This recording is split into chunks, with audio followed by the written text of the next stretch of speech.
Hello friends, welcome to the FEMA series which we are following now. Up till now we have seen the basic concepts in FEMA.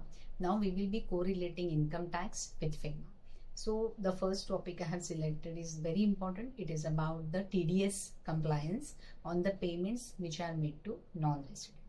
Here the non-resident include individual as well as the foreign companies. This also includes the payment made by one non-resident to another non-resident in India. So if there are two companies or one is individual and one is company, but both are non-residents, so the payment made, the transaction between them is also liable for deduction of TDS. So the first is who is responsible to deduct this TDS. So any person who is responsible to make the payment to non-resident, he is responsible to deduct the TDS while making the payment. The next one is what is the nature of payment. So it can be any sum which is chargeable to tax, but this does not include salary or dividend or interest under certain sections, because these payments are governed by different sections in income tax. The third is when, what is the time of deducting the TDS. So there are two ways in which the TDS would be deducted. One at the time of payment and the another one at the time of credit.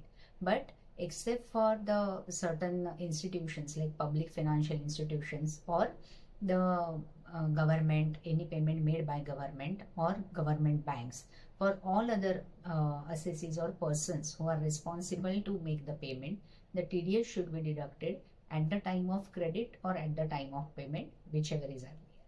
The fourth and the important point is what is the rate at which the TDS would be deducted. So the rates would be rates in force. However, it also has to give the consideration for the DTAA rates.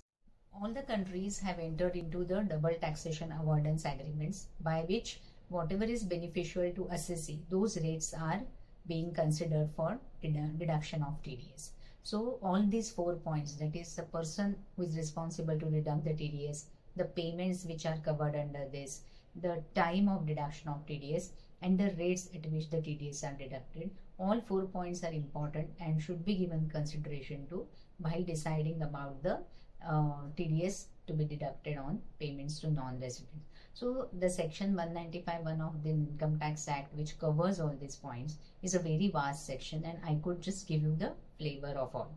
So if you want to have the details about it, please put the mail on your email ID in the mailbox, and we would definitely get it mailed to you.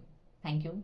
Thanks for watching us, and please follow us on Instagram and YouTube. Thank you so much.